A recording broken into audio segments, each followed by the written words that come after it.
어머니가 돌아가시던 날 하늘은 먹구름으로 잔뜩 찌푸려 있었고 하은이와 제 마음속은 그 먹구름처럼 침울했습니다. 어머니는 작년에 폐암 진단을 받으셨고 처음엔 저에게도 숨기려 하셨어요.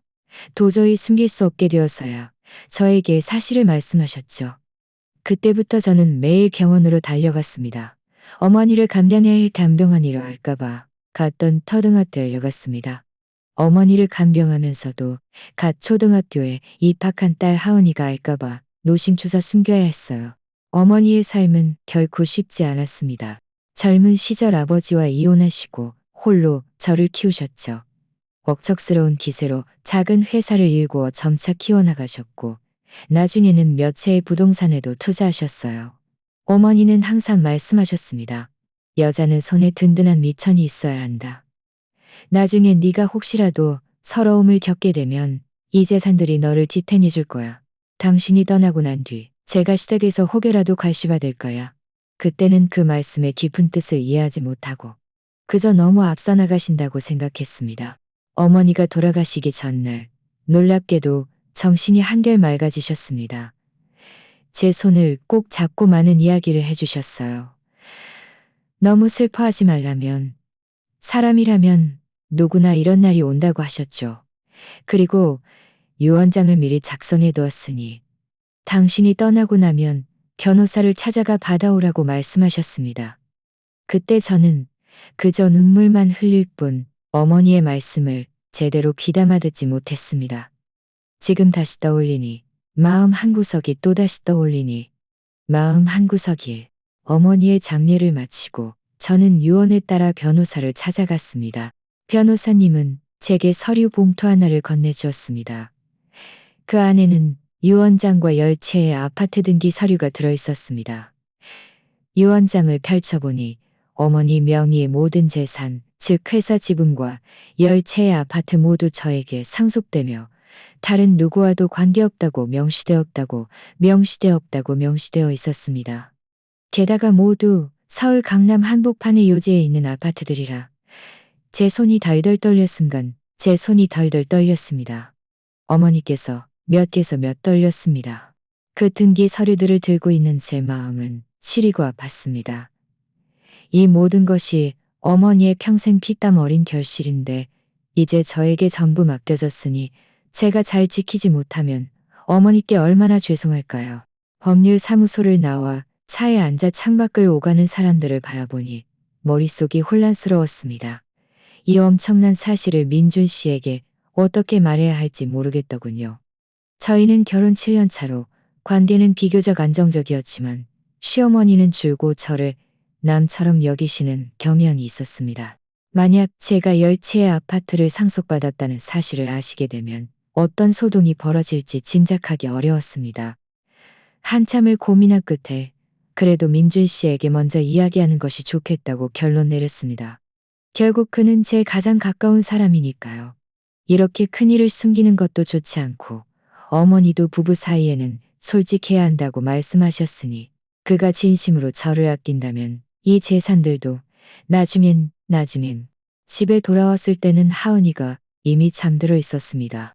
시어머니께서 아이를 유치원에서 데려와 돌봐주고 계셨죠. 제가 돌아오는 것을 보시더니 시어머니는 소파에서 일어나 못마땅한 어조로 말씀하셨습니다. 이제야 오니? 한참을 기다렸다. 이 늙은 몸으로 아이 보는 것도 힘들어 죽겠는데. 저는 어머니를 잃은 슬픔에 잠겨 있어 시어머니와 말씨름할 기운도 없었습니다. 그저 어머니를 잃은 슬픔에 잠겨 있어 시어머니와 말씨름할 기운도 없었습니다. 그저 어머니 고생하셨어요 라고 말하고 침실을 향했습니다. 1시간쯤 지났을까요? 민준 씨가 퇴근해 돌아왔습니다. 제가 침대 옆에 멍하니 앉아있는 것을 보더니 다가와 제 머리를 쓰다듬으며 말했습니다. 아직도 장모님 생각에 잠겨 있어. 너무 슬퍼하지 마. 너무 슬퍼하지 마. 장모님도 네가 이런 모습 보이는 거 안 좋아하실 거야. 저는 고개를 들어 그를 바라보았습니다. 눈가가 다시 붉어졌습니다. 엄마 유산에 관한 건데. 민준 씨는 잠시 멈칫하더니 저는 깊이 숨을 들이쉬고 가방에서 유 원장과 아파트 등기 서류들을 꺼내 그에게 건넸습니다. 유 원장의 엄마 명의의 모든 재산이 전부 나한테 상속된다고 쓰여 있어. 이 열채의 아파트까지도. 민준 씨는 그 서류들을 받아 들자마자 눈이 휘둥그레졌습니다. 이렇게 많다고? 아파트 등기 서류들을 받아 들자마자 눈이 휘둥그레졌습니다. 이렇게 많다고? 이렇게 많다고? 이렇게 많다고? 이 원장을 다시 읽어보더니 한참 동안 말이 없었습니다. 저는 한숨을 쉬었습니다. 엄마도 번거롭게 만들고 싶지 않으셨던 것 같아. 게다가 그동안 자기 병세도 나한테 숨기셨으니 이런 이야기할 겨를도 없으셨겠지. 이제 이 모든 게 나한테 맡겨졌는데 나도 좀 막막해. 어떻게 해야 할지 모르겠어. 어떻게 해야 할지 모르겠어. 민준 씨는 저를 품에 안으며 말했습니다. 네가 있잖아. 이 모든 건 네가 있잖아. 이 모든 건 네가 있잖아. 이 모든 건 네가 있잖아. 앞으로 이 아파트들 중에서 몇 달. 그의 말을 들으니 제 마음이 조금 놓였습니다. 저는 그가 저처럼 조심스럽게 이 유산들을 지켜낼 거라 생각했습니다. 하지만 며칠 지나지 않아 시어머니께서 이 사실을 아시게 되었습니다. 그리고 저는 평생 잊을 수 없는 말을 듣게 되었죠. 그날 아침 제가 하은이 아침 식사를 준비하고 있는데 시어머니께서 갑자기 찾아오셨습니다. 들어오시자마자 소파에 앉으시는데 안색이 좋지 않았습니다. 저는 아이를 돌봐주러 오신 줄 알고 따뜻하게 두유 한 잔을 따라 드렸습니다. 그런데 시어머니는 두유를 한 모금 마시더니 지은아, 내 아들이 그러던데 네 친정엄마가 너한테 아파트를 10채나 남겨주셨다며 제 심장이 쿵 내려앉았습니다. 민준 씨가 시어머니께 이 사실을 말할 줄은 몰랐습니다. 저는 고개를 끄덕였습니다. 네, 엄마가 유 원장을 남기셔서 아파트를 전부 저한테 물려주셨어. 아파트를 전부 저한테 물려주셨어. 아파트를 전부 저한테 물려주셨어요. 시어머니는 손에 든 컵을 내려놓고 저를 바라보시며 너무나 당연하다는 듯이 말씀하셨습니다. 그게 너에게 준 거라면. 그리고 내 작은 아들 지훈이가 곧 결혼하는데 집이 없으면 안 되니 너도 한 채를 결혼 선물로 줘야지. 저는 그 자리에서 얼어붙었습니다. 손에 든 국자가 바닥에 떨어질 뻔했습니다. 제가 잘못 들은 줄 알았습니다. 어머니, 뭐라고요? 민준 씨 명의로 이전하고 지훈이한테도 한 채를 주라고요. 시어머니는 고개를 끄덕이셨습니다. 마치 이것이 하늘이 정한 당연한 일이라는 듯이 말이죠. 그럼 네가 우리 집 사람이니 네 재산이 곧 우리 집 재산이지.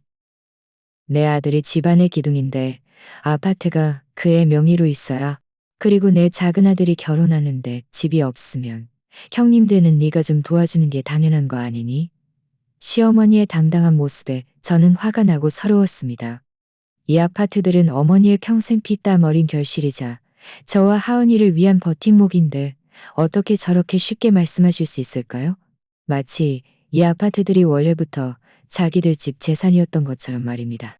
저는 깊이 숨을 들이쉬고 최대한 침착한 목소리로 말했습니다. 어머니, 이 아파트들은 저희 친정엄마의 유산이에요. 유언장에도 명확히 쓰여 있듯이 저만 상속받을 수 있고 함부로 다른 사람에게 명의를 이전할 수 없어요. 그리고 시동생 지훈이 결혼에 필요한 집은 본인이 노력해서 마련해야 하는 일이고요. 제가 계약금 마련에 보탤 돈은 좀 빌려줄 수 있지만 아파트를 줄 수는 없어요. 네가 어떻게 그렇게 인색하니? 시어머니는 순간 발끈하며 목소리를 높이셨습니다. 너는 이는 순간 발끈하며 목소리를 높이셨습니다. 고작 아파트 한 채인데 내가 말해두겠는데 그 아파트들은 지금은 네 거지만 네가 죽으면 결국 다 우리 집 재산이 되는 거야. 일찍 주나 늦게 주나 다 똑같지. 네가 죽으면 다 우리 집 거야. 이 말은 마치 칼날처럼 제 심장을 꿰뚫었습니다. 저는 시어머니의 일그러진 얼굴을 보며 마음속이 완전히 차갑게 식어버렸습니다. 저는 그제야 어머니가 왜 여자는 손에 든든한 미천이 있어야 한다고 말씀하셨는지 깨달았습니다. 어떤 사람들의 눈에는 당신의 재산이 언제든 그들의 탐욕스러운 손아귀에 들어갈 수 있기 때문이었죠. 저는 더 이상 참을 수 없어 자리에서 일어났습니다. 어머니, 그 말씀은 너무 지나치세요. 이 아파트들은 제 것이고 시댁과는 아무 상관없어요. 계속 그렇게 말씀하시면 죄송하지만 나가달라고 할 수밖에 없어요. 시어머니는 제가 이렇게 강경하게 나올 줄은 예상치 못했는지 잠시 멈칫하더니 더욱 화를 내셨습니다. 네가 감히 나를 쫓아내겠다고? 이 집은 내 아들이 산 건데 네가 무슨 자격으로 나를 쫓아내겠다고? 이 집은 내 아들이 산 건데 네가 무슨 자격으로 나를 쫓아내겠다고? 그렇게 말씀하시며 시어머니는 바닥에 주저앉아 떼를 쓰기 시작했습니다. 저는 시어머니의 모습을 보며 화가 나고 답답했습니다. 저는 이제 이 아파트를 둘러싼 전쟁이 시작되었음을 피할 수 없다는 것을 알았습니다. 시어머니는 바닥에 앉아 떼를 쓰며 제가 불효하고 재산을 가로치려 한다고 소리쳤습니다. 그 목소리가 얼마나 컸던지 온 아파트 단지에 다 들릴 지경이었습니다. 하은이는 놀라서 방에서 뛰쳐나와 제 다리를 붙잡고 울면서 엄마, 할머니 왜 그래? 라고 물었습니다.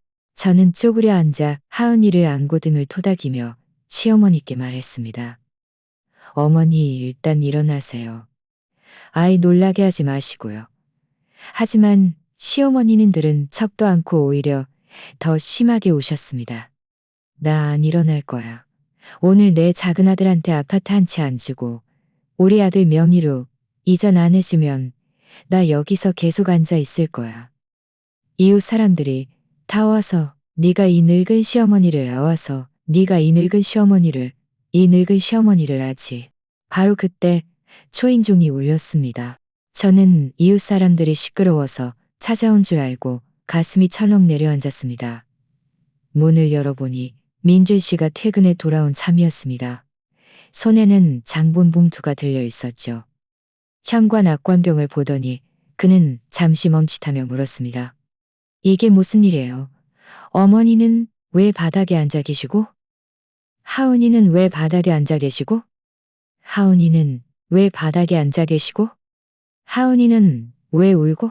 내가 네 동생 결혼 선물로 아파트 한 채 달라고 하고 아파트 명의를 네 이름으로 이전해달라고 했더니 이 아이가 안 들어줄 뿐더러 나를 쫓아내려고 하네. 그 아파트들은 우리 집과 상관없다고 말이야. 네가 보기에도 너무 지나치지 않니? 민준 씨는 미간을 찌푸리며 저를 돌아보았습니다. 그의 눈빛에는 약간의 비난이 담겨 있었습니다. 지은 씨, 어머니 말씀이 사실이에요? 어떻게 어머니께 그렇게 말씀이 사실이에요? 제 마음은 순간 차갑게 식었습니다. 분명 시어머니가 억지를 부리고 있는데 그는 상황을 제대로 알아보지도 않고 저를 먼저 질책하는 것이었습니다.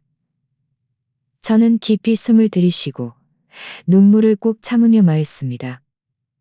그렇게 생각하는 게 아니에요. 어머니가 저한테 친정엄마가 남겨주신 10채의 아파트 중에서 지훈이 결혼 선물로 한 채를 달라고 하고 남은 아파트들을 당신 명의로 이전하라고 하셨어요. 제가 거절했더니 바닥에 앉아서 때가 거절했더니 바닥에 앉아서 때를 바닥에 앉아서 어머니가 그 말씀은 좀 지나치셨지만 우리 집 잘 되라고 하신 말씀이잖아요. 민준 씨는 한숨을 쉬며 시어머니를 부축해 소파에 앉혔습니다. 어머니, 화내지 마세요. 지은 씨도 친정엄마를 잃고 마음이 힘든데 말이 좀 심했을 수도 있어요. 어머니는 그 말에 신경 쓰지 마세요. 어머니는 그 말에 신경 쓰지 마세요. 아파트 이야기는 우리 천천히 해요.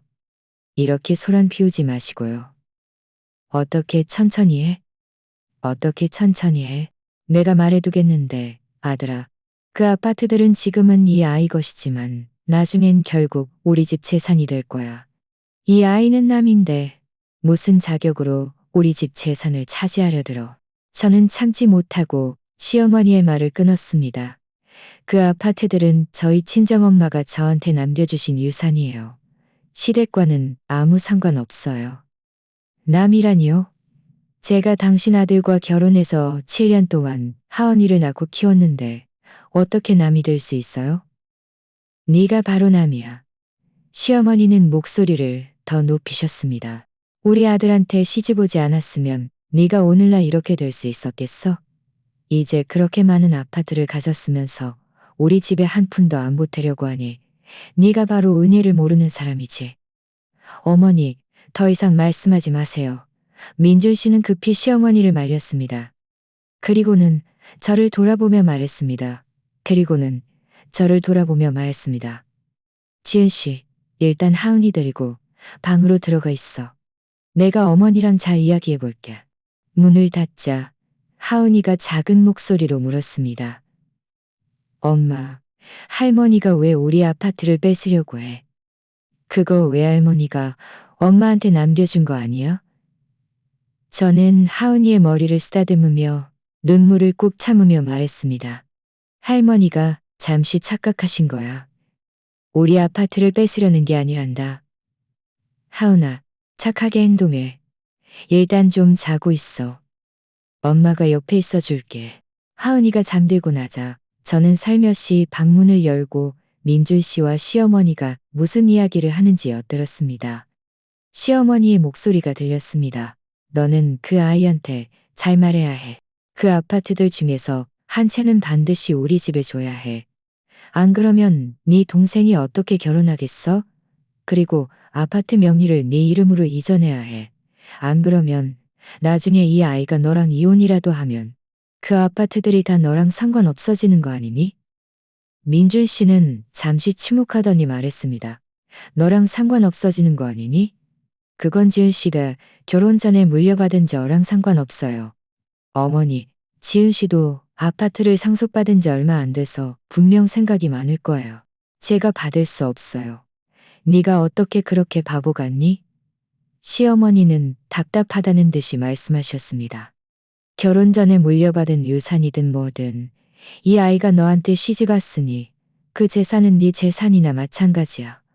네가 아파트 명의를 확보해두지 않으면 나중에 이 아이 마음이라도 변하면 어떻게 알그자느면 나중에 이 아이 마음이라도 변함인지 제가 사람이 아니에요. 민준 씨의 목소리에는 약간의 사람이 아니에요. 어머니는 너무 걱정하지 마세요. 아파트 이야기는 나중에 다시 상의해요. 알겠죠? 이 말을 듣자 제 마음이 조금은 나아졌습니다. 적어도 민준 씨는 그것이 제 결혼 전 유산이라는 것을 알고 있었고 시어머니와 함께 저를 몰아붙이지는 않았으니까요. 하지만 며칠 지나지 않아 민준 씨가 저에게 아파트 이야기를 꺼낼 줄은 몰랐습니다. 그날 밤 하은이가 잠든 후 민준 씨가 제 옆에 앉아 우물쭈물했습니다. 저는 그가 할 말이 있다는 것을 알고 물었습니다. 할 말 있어. 지은 씨, 아파트 이야기인데 어머니가 며칠째 계속 나한테 지훈이 결혼하는데 집이 없어서 스트레스가 많다고 말씀하셔.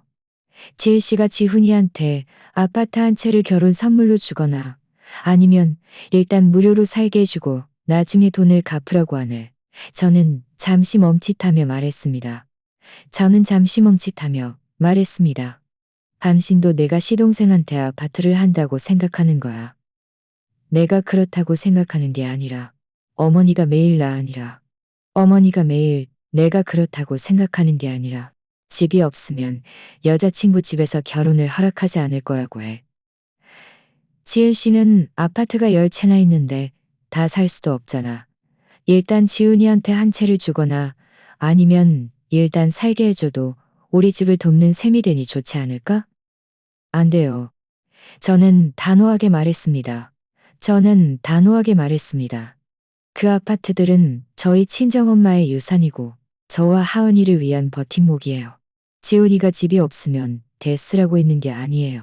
아니면 우리가 돈을 좀 빌려줘서 계약금 마련에 보태게 할 수는 있지만 아파트를 줄 수는 없고 무료로 살게 할 수도 없어요.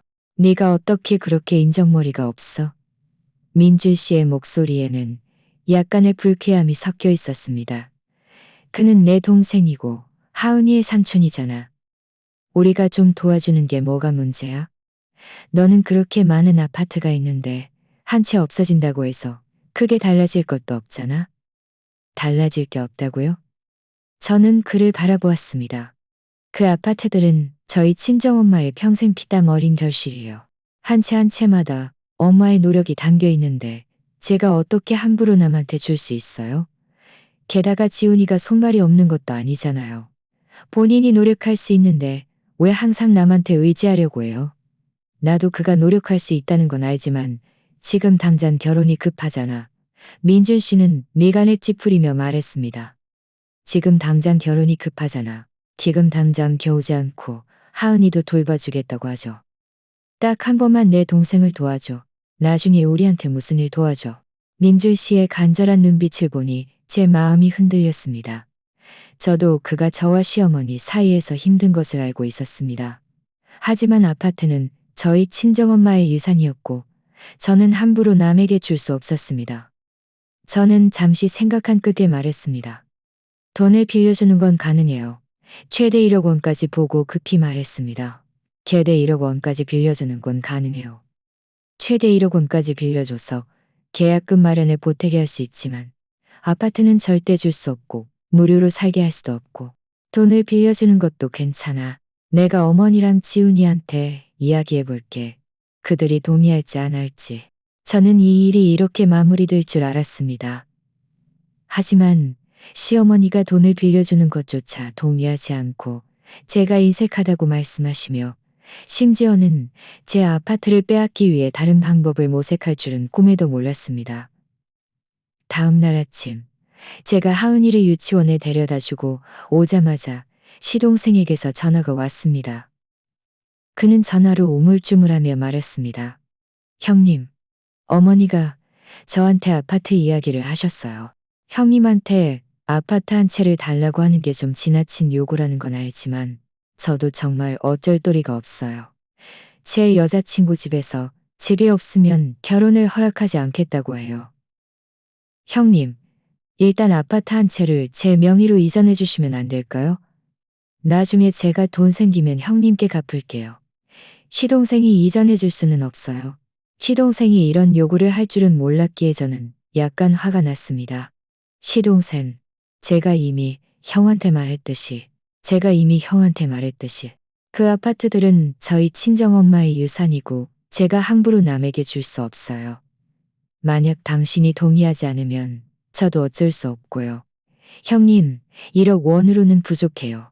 요즘 계약금만 해도 최소 3억은 있어야 하는데요.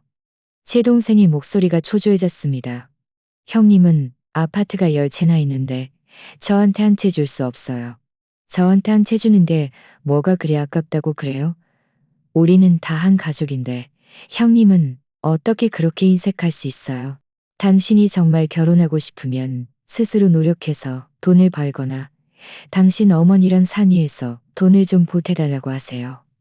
항상 제 아파트를 탐내지 말고요. 그렇게 말하고 저는 전화를 끊었습니다. 저는 시동생이 분명히 이 일을 시어머니께 말할 것이고 시어머니가 다시 저를 찾아와 소란을 피울 것이라는 것을 알았습니다. 아니나 다를까 오후에 시어머니께서 시동생과 그의 여자친구 수아 씨를 데리고 저희 집으로 찾아오셨습니다. 들어오시자마자 시어머니는 저를 손가락으로 가리키며 말씀하셨습니다. 지은아, 내 아들이 너한테 말했는데도 왜 아직도 안 들어주는 거야? 내가 말해두겠는데 오늘 너는 반드시 내 아들한테 아파트 한 채를 줘야 해. 안 그러면 나 여기서 안 나갈 거야.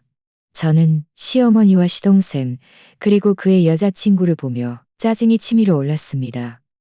그리고 그의 여자친구를 보며 짜증이 치밀어 올랐습니다. 어머니, 제가 이미 여러 번 말씀드렸듯이 아파트는 드릴 수 없어요. 최대 1억 원까지 빌려드릴 수 있고요. 시어머니는 제가 경찰에 신고하겠다고 말할 줄은 예상치 못했는지 잠시 멈칫하더니 더욱 화를 내셨습니다. 네가 감히 경찰에 신고하겠다고? 신고해봐. 경찰이 너 같은 남의 편을 들지. 우리 가족 편을 들지. 내가 두고 보겠어. 바로 그때 민준 씨가 퇴근해 돌아왔습니다. 집안의 광경을 보더니 급히 시어머니를 말렸습니다. 어머니, 소란 피우지 마세요. 말씀으로 잘 풀어요. 지은 씨가 이미 1억 원 빌려주겠다고 했잖아요. 어머니는 더 이상 몰아붙이지 마세요. 1억 원 가지고 뭘 할 수 있다고 그래. 시어머니는 민준 씨의 손을 뿌리치며 말씀하셨습니다. 내가 말해두겠는데, 아들아. 오늘 네가 우리 편에 서서 아파트를 요구해주지 않으면 너는 불효자야. 나는 너 같은 아들 둔 적 없어. 민준 씨는 시어머니의 강요에 어쩔 줄 몰라 얼굴이 하얗게 질렸습니다. 근은주 씨는 시어머니의 강요에 얼굴이 하얗게 질렸습니다. 그는 저를 바라보았고 그의 눈빛에는 간절함이 담겨 있었습니다. 저는 그를 보며 마음속에 실망감이 가득했습니다. 시동생과 그의 여자친구도 옆에서 제가 인정머리가 없고 친척을 가족으로 생각하지 않는다고 거들었습니다. 저는 눈앞에 이 가족을 보며 짜증밖에 남지 않았습니다. 저는 몸을 돌려 현관으로 향하며 말했습니다. 당신들이 계속 소란 피우면 저 지금 당장 경찰에 신고해서 경찰이 와서 네가 대단하다. 오늘은 일단 넘어가겠지만 이 일은 아직 끝나지 않았어. 네가 정말로 경찰을 부리는지 보게 할 거예요. 일을 크게 만들 것 같자. 일을 크게 만들 것 같자. 일을 크게 만들다. 그렇게 말씀하시고는 시동생과 그의 여자친구를 데리고 나갔습니다. 그들이 가고 나자 집안은 드디어 조용해졌습니다. 민준 씨는 소파에 앉아 한숨을 쉬며 제가 일을 너무 크게 만들었다고 말했습니다. 저는 그에게 아무 말도 하지 않고 그들이 어질러 놓은 집을 묵묵히 정리했습니다. 저는 시어머니가 결코 포기하지 않고 분명 다른 방법을 모색하여 제 아파트를 빼앗으려 할 것이라는 것을 알았습니다. 아니나 다를까 며칠 지나지 않아 시어머니께서 집안 친척들을 초대해 식사를 하겠다고 하시며 저와 민준 씨에게 하은이를 데리고 함께 가자고 하셨습니다. 저는 시어머니가 친척들을 빌미로 저를 압박하려는 속셈이라는 것을 분명히 알았습니다. 민준 씨가 저를 설득했습니다. 민준 씨가 저를 설득했습니다. 가자, 가자. 다 친척들인데 어머니 너무 난처하게 만들지 마. 만약 어머니가 또 아파트 이야기를 꺼내면 내가 막아줄게. 게다가 시어머니가 도대체 무슨 수작을 부리려는지도 알고 싶었습니다. 식사는 강남의 한정식집 결실에서 하기로 했습니다. 우리가 도착했을 때 친척들은 거의 다 와 있었습니다. 시어머니는 상석에 앉아 계셨고 제가 들어오는 것을 보시더니 가식적인 미소를 지으며 말씀하셨습니다. 지은이 왔네. 어서 와서 앉아. 하은이는 어서 할머니한테 와서 앉아라. 저는 하은이를 옆 의자에 앉히고 친척들에게 인사한 뒤 민준 씨 옆에 앉았습니다. 앉자마자 시어머니는 저희 친정언니는 저희 친정엄마가 팔자가 사나워 일찍 돌아가셨고 제가 젊은 나이에 엄마를 잃어가였다고 말씀하셨죠. 친척들도 옆에서 제가 힘들겠다며 나중에 무슨 일 있으면 자기들에게 이야기하라고 거들었습니다. 저는 시어머니가 나중에 할 말을 위한 밑밥을 까는 것이라는 것을 알았으니 저는 열째나 남겨주셨으니 평생 걱정 없이 살겠네. 아니나 다를까 얼마 지나지 않아 시어머니는 화제를 바꾸며 말씀을까 얼마 지나지 않아 시어머니는 화제를 바꾸며 말씀하지 않아 우리 집에 이렇게 복 많은 며느리가 들어온 것도 우리 복이지. 친척들은 이 말을 듣고 모두 놀라 저를 바라보며 사실인지 물었습니다. 네, 엄마가 유언장을 남기셔서 아파트를 전부 저한테 물려주셨어. 아파트를 전부 저한테 물려주셨어요. 아이고, 정말 잘 됐네. 멀리 사는 순자 이모가 웃으며 말했습니다. 지은아, 너 앞으로 시어머니께 효도 잘해야 한다. 그분이 네 남편을 그렇게 어렵게 키우셨으니. 제가 미처 말을 꺼내기도 전에 시어머니가 말을 이어받아 말씀하셨습니다. 그래, 나도 다른 건 요구할 거 없어. 그저 내 작은 아들 지훈이가 곧 결혼하는데 집이 없어서 지훈이가 아파트 한 채를 결혼 선물로 줬으면 해. 우리는 다 한 가족인데 서로 돕는 게 당연한 거 아니니? 당신들 생각은 어때? 친척들은 서로 눈치만 볼 뿐 아무도 입을 열지 않았습니다. 아무래도 저희 집안의 사적인 일이라 저는 시어머니를 바라보며 침착하게 말했습니다. 어머니, 제가 이미 여러 번 말씀드렸듯이 아파트는 저희 친정엄마의 유산이라 지훈이한테 줄 수 없어요. 제가 1억 원을 빌려줘서 계약금 마련에 보탤 수는 있지만 아파트는 절대 줄 수 없어요. 1억 원 가지고 뭘 할 수 있다고 그래. 시어머니는 순간 발끈하며 목소리를 높이셨습니다. 지금 강남 아파트 계약금만 해도 최소 3억은 있어야 하는데 1억 원은 턱없이 부족해. 너는 아파트 계약금만 해도 최소 3억은 있어야 하는데 제가 아까운 게 아니라 그 아파트들은 당신한테 줄 수 없어요. 저는 단호하게 말했습니다. 그 아파트들은 저희 친정엄마의 피땀 어린 결실이고 저와 하은이를 위한 버팀목이에요. 제가 함부로 남에게 줄 수 없어요. 지훈이가 결혼하고 싶으면 스스로 노력해서 돈을 벌어 집을 사야죠. 항상 남한테 의지하려고 하지 말고요. 이게 바로 제 착한 며느리예요. 내 아들이 네 시동생이고 네 친척인데 좀 도와주는데 네 친척인데 아파트가 10채나 있으면서 자기 시동생도 안 도와주고 무슨 버팀목이니 어쩌니해요. 내가 말해두겠는데 그 아파트들은 지금은 이 아이 것이지만 네가 죽으면 결국 다 우리 집 재산이 되는 거야. 일찍 주나 늦게 주나 다 똑같지. 네가 죽으면 다 우리 집 거야. 네가 죽으면 다 우리 집 거야. 이 말은 또다시 시어머니의 입에서 튀어나와 칼날처럼 제 심장을 꿰뚫었습니다. 저는 더 이상 참을 수 없어 자리에서 일어났습니다. 어머니, 그 말씀은 너무 지나치세요. 아파트들은 제 것이고 시댁과는 아무 상관없어요. 제가 죽으면 다 우리 집 거지라니요? 당신은 제가 죽기를 바라는 거예요. 내가 네가 죽기를 바라는 게 아니라 사실을 말하는 거야. 시어머니도 자리에서 일어나 저와 맞섰습니다. 네가 내 아들한테 시집 왔으니 우리 집 사람이고 네 재산은 곧 우리 집 재산이야. 네가 지금은 어려서 철이 없지만 네가 늙으면 이 재산들이 결국 하은이한테 넘어갈 거 아니니?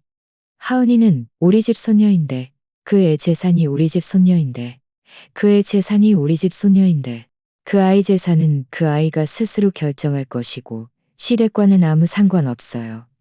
저는 화가 나서 온몸이 부들부들 떨렸습니다. 어머니, 제가 어른이시니까 한번 참고 또 참아드렸지만 당신도 너무 지나치세요. 계속 그렇게 말씀하시면 저는 이 식사 더 이상 못하겠어요. 못하겠으면 먹지 마. 시어머니는 문을 가리키며 말했습니다. 오늘 네가 내 작은 아들한테 아파트 한 채 주겠다고 약속하지 않으면 하은이는 저희의 말다툼 소리에 놀라서 울기 시작했습니다. 제 다리를 붙잡고 엄마, 무서워. 우리 집에 가자라고 말했습니다. 저는 쪼그려 앉아 하은이를 안았고 마음속은 아프고 화가 났습니다. 민줄 씨는 급히 일어나 저를 말렸습니다. 말씀으로 잘 풀어요. 말씀으로 잘 풀어요. 아이 놀라게 하지 마시고요. 그리고는 다시 시어머니께 말했습니다. 아이 놀라게 하지 마시고요. 그리고는 다시 시어머니께 말했습니다. 아파트 이야기는 우리 나중에 다시 이야기해요. 오늘은 가족 식사인데 친척들 보기에 웃음거리가 되잖아요. 오늘 반드시 이 일을 명확히 해야 내 마음이 편할 거야. 친척들도 급히 나서서 말렸습니다. 말씀으로 잘 풀어요. 싸우지 마요. 아이도 여기 있는데. 나이 지긋한 영우 외삼촌이 말씀하셨습니다. 누님, 지은이 말도 일리가 있어요. 그 아파트들은 그 아이 엄마의 유산이니 그 아이가 스스로 결정할 권리가 있어요. 작은 아들이 결혼할 집이 없는 것은 그 아이 자신의 문제이지. 지은이를 몰아붙여 아파트를 내놓으라 붙여 누님이 정말 작은 아들을 위한다면 그 아이 스스로 노력하게 해야지. 항상 남한테 의지하려고 하면 안 돼요. 시어머니는 영호 외삼촌이 저의 편을 들어줄 줄은 예상치 못했는지 잠시 멈칫하더니 더욱 화를 내셨습니다. 네가 어떻게 이 아이 편을 들어주는 거야? 우리는 다 한 가족인데 이 아이가 이렇게 많은 아파트가 있는데 좀 도와주는 게 뭐가 문제야? 당신들도 내가 억지를 부린다고 생각하는 거야? 억지를 부리는 게 아니라 누님이 너무 편해하세요. 영호 외삼촌은 한숨을 쉬셨습니다. 누님은 항상 작은 애들 생각만 하시지. 지은이의 마음은 생각해 본 적 없어요. 그 아이는 친정엄마를 잃고 마음이 힘든데 누님은 매일 아파트를 내놓으라고 몰아붙이니 그건 그 아이 마음에 칼을 꽂는 거나 다름없어요. 시어머니는 영호 외삼촌의 말에 할 말을 잃고 그저 의자에 앉아 나는 그저 이 집안 잘 되라고 한 것뿐인데 라고 중얼거렸습니다. 저는 하은이를 안고 시어머니의 모습을 바라보았지만 그분이 정말 이 집안을 위했다면 매일 저를 몰아붙여 아파트를 내놓으라고 하지 않았을 것이고 내가 죽으면 다 우리 집 거야. 같은 말을 하지도 않았을 테니까요. 가족 식사는 그렇게 흐지부지 끝나버렸습니다. 친척들은 돌아갈 때 모두 저에게 조용히 시어머니께 신경 쓰지 말고 나중에 무슨 일이 있으면 자기들에게 이야기하라고 말씀해 주셨습니다. 저는 고개를 끄덕였고 그들이 저를 이해해 주는 것에 대해 매우 감사하게 생각했습니다. 집으로 돌아가는 길에 하은이는 제 품에 안겨 잠들었습니다. 민준 씨는 온전 내내 아무 말도 없었습니다. 거의 집에 다다랐을 때 그가 입을 열었습니다. 지은 씨, 오늘 일 미안해. 당신이 상처받게 해서 저는 창밖을 바라보며 말했습니다. 미안할 것 없어요. 당신 어머니가 너무 지나치셨을 뿐이에요. 내가 말해두겠는데 앞으로 당신 어머니가 다시 아파트 이야기를 꺼내거나 그런 말을 또 하지 않아. 그런 말을 또 할 이상 참지 않을 거예요. 나는 절대 더 이상 참지 않을 거예요. 민준 씨는 한숨을 쉬며 말했습니다. 내가 어머니께 잘났어. 저는 시어머니가 쉽게 포기하지 않고 분명 다른 방법을 모색하여 제 아파트를 빼앗으려 할 것이라는 것을 알았습니다. 이제부터 저는 어머니의 유산을 지키고 저와 하은이를 지키기 위한 준비를 해야만 했습니다. 집에 돌아온 후 저는 하은이를 침대에 눕히고 서재로 가서 컴퓨터를 켰습니다. 그리고 유산 상속에 관한 법률 지식을 찾아보기 시작했습니다. 말로만 해서는 소용없다는 것을 알았기 때문입니다.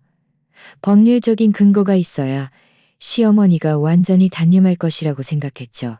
한참을 찾아본 후 저는 친정엄마의 변호사님께 전화해서 만약 누군가 강제로 제 유산을 요구한다면 어떻게 해야 하는지 여쭤보았습니다. 변호사님은 유언장은 법률적인 보호를 받기 때문에 그 누구도 제 유산을 강제로 요구할 수 없다고 말씀해 주셨습니다.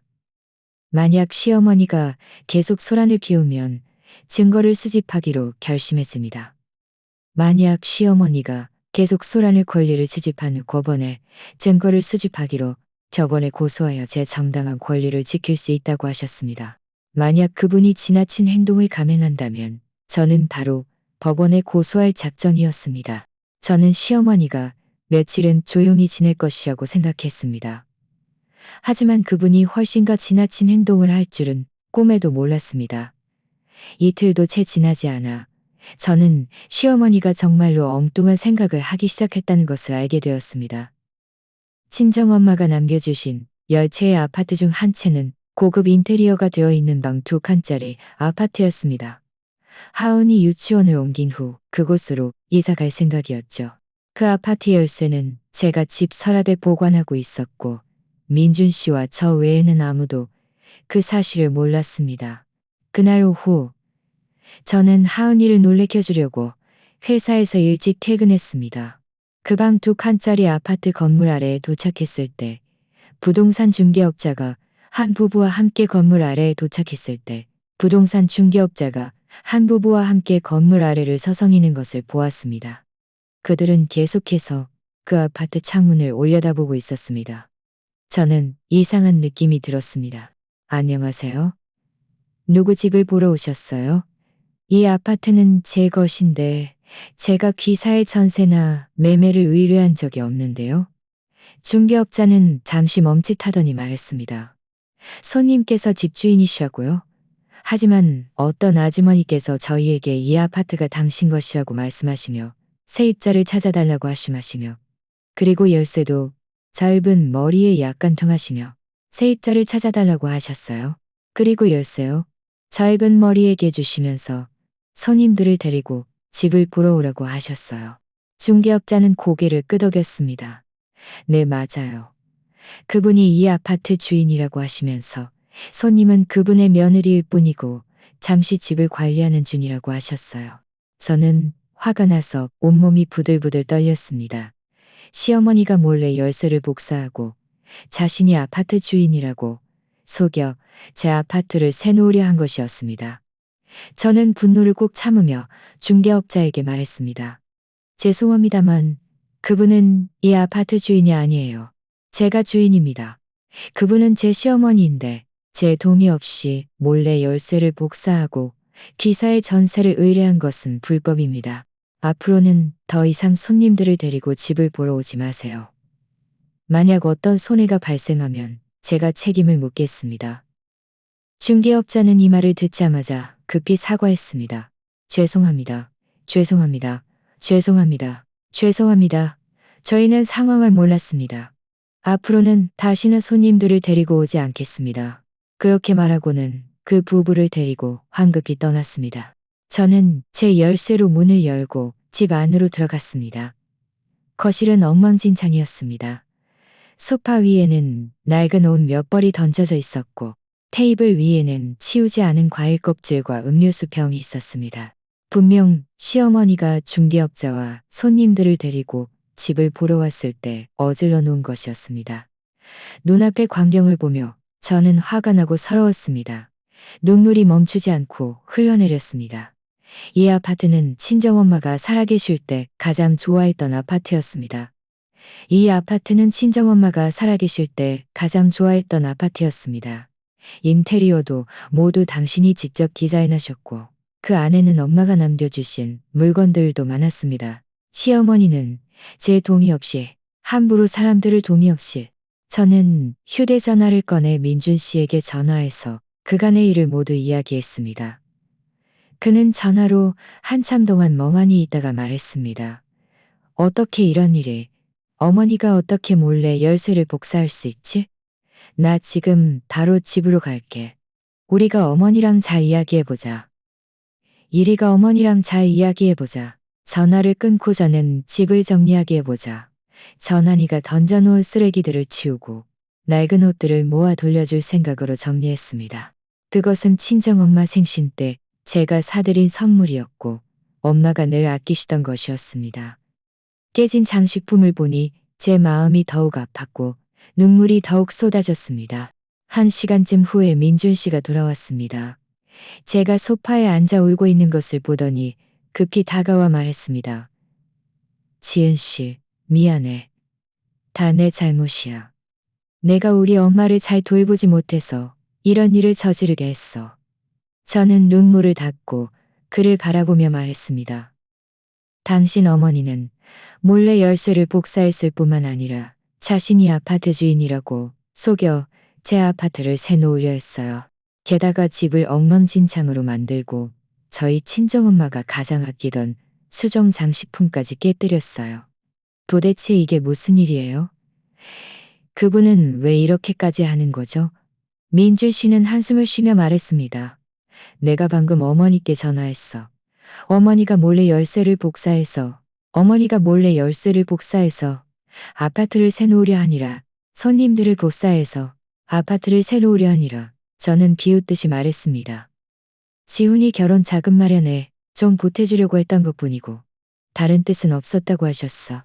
제 동의 없이 몰래 열쇠를 복사해서 제 아파트를 새놓으려 하고 저희 친정엄마의 물건까지 깨뜨렸는데 이게 다른 뜻이 없다는 말이에요? 그분은 지금 사과하는 게 아니라 불법을 저지른 거예요. 알고 있어요. 알아? 알아? 민준 씨는 급히 말했습니다. 알아? 민준 씨는 급히 말해서 열쇠를 돌려달라고 했고 앞으로는 다시는 그냥 어머니를 용서해줘. 앞으로는 다시는 당신 아파트에 손대지 않겠다고 하셨어. 어머니도 나한테 사과하셨어.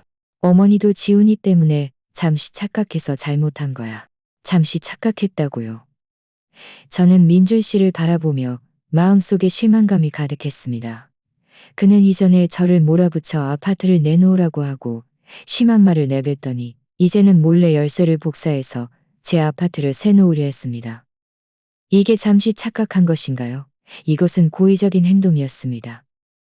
그는 제가 만만하다고 생각하고 제 아파트가 자기들 집 재산이나 다름없다고 생각해서 마음대로 처분하려 한 것이었습니다. 민준 씨는 제 손을 잡으며 말했습니다. 우리 엄마는 그저 너무 초조해서 지훈이 결혼 자금 마련에 도움을 주려다가 잘못한 거야. 당신이 좀 참아줘. 지훈이가 결혼하고 나면 어머니도 더 이상 술 안 피우지 않을 거야. 우리는 다 한 가족인데 관계를 너무 험악하게 만들지 말자.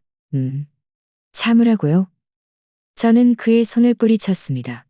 그분이 아파트를 내놓으라고 몰아붙일 때도 참았어요. 그분이 아파트를 내놓으라고 몰아붙일 때도 참았어요. 이제는 몰래 열쇠를 복사해서 제 아파트를 새놓으려 하고 저희 친정엄마의 물건까지 깨뜨렸는데 당신은 아직도 저에게 참으라고요. 제가 왜 참아야 하죠? 내가 당신에게 무조건적으로 양보하라는 게 아니야. 그냥 어머니께 한 번 더 기회를 주라는 거지. 민준 씨의 목소리도 약간 불쾌해졌습니다. 그분은 내 어머니가 있어야 다른 아이들이 놀릴 거예요. 그분은 내 어머니이고 하은이의 할머니잖아. 당신이 일을 너무 크게 만들면 하은이는 나중에 어떻게? 저는 격앙되어 말했습니다. 그분은 저와 하은이를 전혀 생각하지 않고 돌아가신 저희 친정엄마도 전혀 생각하지 않아요. 이런 할머니는 있든 없든 다 똑같아요. 어떻게 그렇게 말할 수 있어? 민주일 씨의 목소리가 높아졌습니다. 아무리 그분이 잘못하셨어도 내 어머니잖아. 당신은 그분을 조금도 존중하지나 지냈다는. 그분이 저분을 조금도 존중할 수 없어? 존중은 상호적인 거예요. 저도 자리에서 일어나 그와 맞섰습니다. 당신은 지금 그분을 말리기는커녕 계속 그분 편을 들면서 저에게 참으라고만 하잖아요. 당신은 도대체 제 남편 맞아요? 하은이 아빠 맞아요? 하은이는 저희의 말다툼 소리에 놀라서 방에서 뛰쳐나와 엄마, 아빠 싸우지 마세요. 무서워요라며 울기 시작했습니다. 하은이의 빨개진 눈을 보니 제 마음이 순간 약해졌습니다. 저는 급히 쪼그려 앉아 하은이를 안고 말했습니다. 하은아, 엄마 싸우지 않을 거야. 아빠도 싸우지 않을 거야. 아빠도 싸우지 않을 거고. 우리 무서워하지 말자. 민준 씨도 쪼그려 앉아 하은이의 머리를 쓰다듬으며 말했습니다. 하은아, 무서워하지 마. 아빠랑 엄마 싸우지 않을 거야. 저는 하은이를 안고 마음이 너무 아팠습니다. 민준 씨가 계속 시어머니 편을 들며 저에게 무조건 참으라고 할 줄은 정말 몰랐습니다. 그는 제가 참는 것 뒤에 얼마나 많은 서러움과 고통이 숨어 있는지 전혀 몰랐습니다. 한참 후에 제가 진정하고 민준 씨를 보며 말했습니다. 이번 일은 문제 삼지 않을 수 있어요. 하지만 저에게 두 가지 조건이 있어요. 첫째, 당신 어머니가 몰래 복사한 열쇠를 저에게 돌려주고 앞으로는 제 아파트 어느 곳에도 손대지 않겠다고 약속해야 해요. 그리고 다시는 중개업자에게 전세나 매매를 의뢰하지 못하게 해야 해요. 둘째, 당신 어머니가 깨뜨린 수정 장식품을 변상해야 해요. 그건 저희 친정엄마가 가장 아끼던 물건이니 똑같은 것으로 변상해야만 해요. 민준 씨는 고개를 끄덕이며 말했습니다. 알았어. 내가 지금 바로 어머니께 말했어. 여일삼이가 점점 고개를 굴려달라고 할게. 그렇게 말하고 할게. 그렇게 말하고 할게. 그렇게 말하고 할게. 어머니가 열쇠는 돌려주겠다고 하시는데 장식품 변상은 거절하셨어.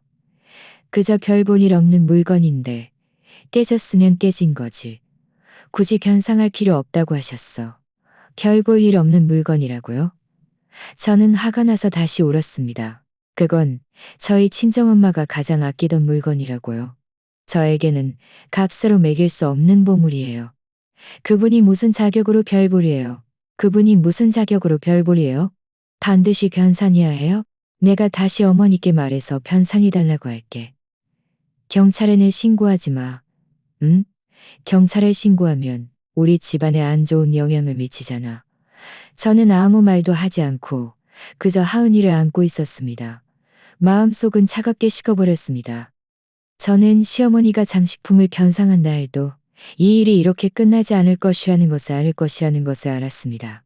그분은 분명 다른 방법을 모색하여 제 아파트를 빼앗으려 할 것이고, 민준 씨는 영법을 모색하여 제 아파트를 빼앗으려 할 것이고, 아니나 다를까 다음날 시어머니께서 열쇠를 가져오셨지만 장식품 변산에 대해서는 전혀 언급하지 않으셨습니다.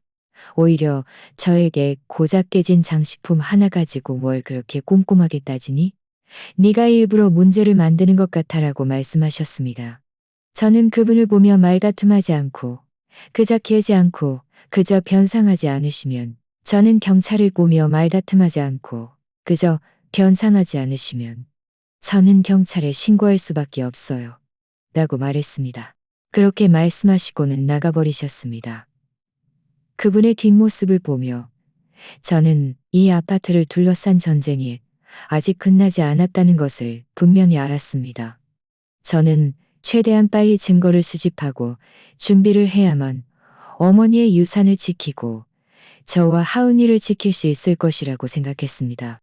그날부터 저는 모든 아파트 등기 서류와 유언장을 은행 금고에 넣어 잠그고, 시어머니가 다시 몰래 열쇠를 복사하는 것을 막기 위해 집 열쇠도 전부 교체했습니다. 동시에 저는 항상 녹음기를 가지고 다녔습니다.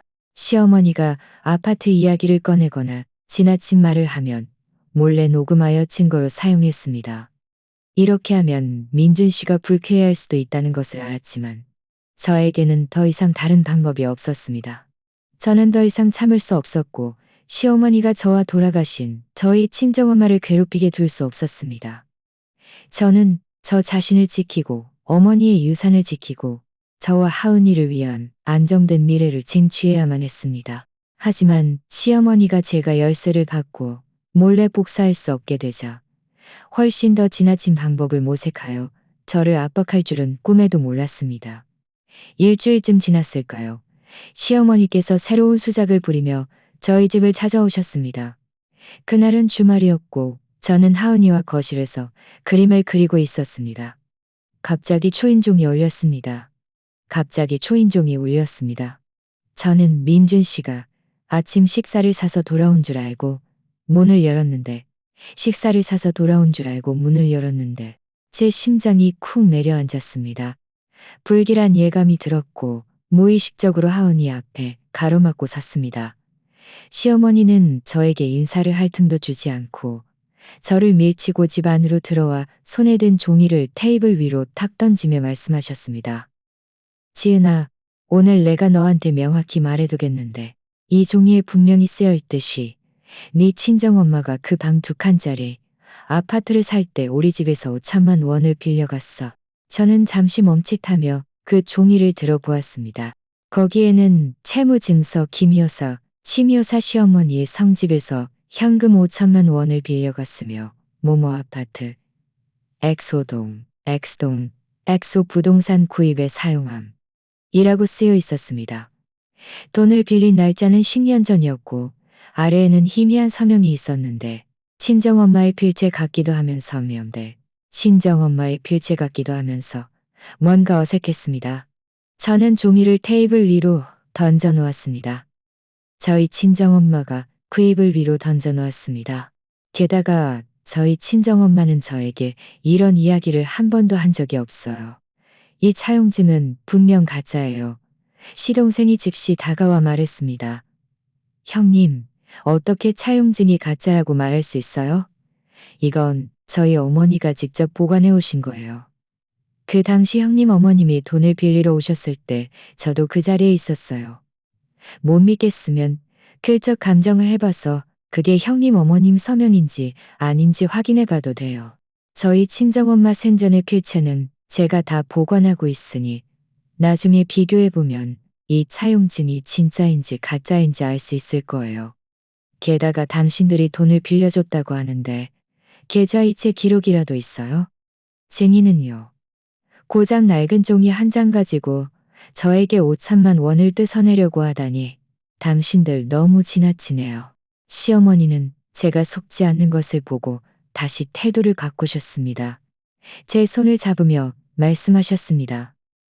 지은아, 사실 굳이 네가 돈을 갚을 필요는 없어. 네가 지금 아파트가 10채나 있는데 이 5천만 원이 부족할 리 없잖아. 나는 그저 너랑 상의하고 싶었던 것뿐이야. 네가 그 방 2칸짜리 아파트를 네 시동생 명의로 이전해주면 그게 이 빚을 갚은 셈이 되는 거지. 앞으로 우리 여전히 한 가족으로 잘 지내자. 어? 저는 시어머니의 손을 뿌리치고 그들의 속셈을 드디어 깨달았습니다. 그들의 속셈을 드디어 깨달았습니다. 그들의 사용증을 위조한 것은 바로 이것을 빌미로 제가 말해두겠는데 제가 아파트를 시동생에게 주게 만들려는 것이었습니다. 저는 화가 나서 온몸이 부들부들부들부들하는 것이었습니다. 당신들이 계속 거짓말을 하면 저는 이 가짜 차용증을 가지고 경찰에 신고해서 당신들을 사기죄로 고소할 거예요. 네가 감히. 시어머니는 순간 발끈하며 저를 손가락으로 가리키며 욕했습니다. 너 같은 은혜도 모르는 사람. 우리 집이 그 당시 친절하게 네 엄마한테 돈을 빌려줬는데 이제 와서 돈도 안 갚을 뿐더러 경찰에 신고해서 우리를 잡아가려고 해. 너는 돈에 눈이 멀었구나. 하은이는 시어머니의 고함 소리에 놀라서 제 뒤로 숨더니 작은 목소리로 엄마, 무서워라고 말했습니다. 저는 하은이를 안고 시어머니와 시동생에게 말했습니다. 당신들 여기서 소란 피우지 마세요. 여기는 제 집이고 당신들이 아파트를 요구하는 곳이 아니에요. 당장 나가세요. 안 그러면 제가 지금 바로 경찰에 신고할 거예요. 그렇게 말하며 저는 휴대전화를 들어 정말로 전화로 저는 신임을 했습니다. 시어머니와 시동생은 서로 눈빛을 주고받더니 분명 약간 두려워하는 기색이었습니다. 네가 안 갚으면 우리가 네 회사로 가서 소란 피울 거야. 네 동료들이 네가 빚 갚지 않는 사람이라는 것을 다 알게 할 거라고. 마음대로 하세요. 저는 경찰 신고 단축키를 눌렀습니다. 저는 떳떳하니 숨길 것이 없어요. 당신들이 감히 제 회사로 가서 소란 피우면 저는 당신들과 끝까지 갈 거예요. 바로 그때 문이 열리고 민준 씨가 아침 식사를 들고 들어왔습니다. 집안의 광경을 보더니 그는 급히 물건들을 내려놓고 물었습니다. 무슨 일이야? 이게 도대체 어떻게 된 일이야? 시어머니는 구세주라도 만난 듯 민준 씨에게 달려가 울면서 말했습니다. 아들아, 네 마누라가 발뺌을 하고 있어.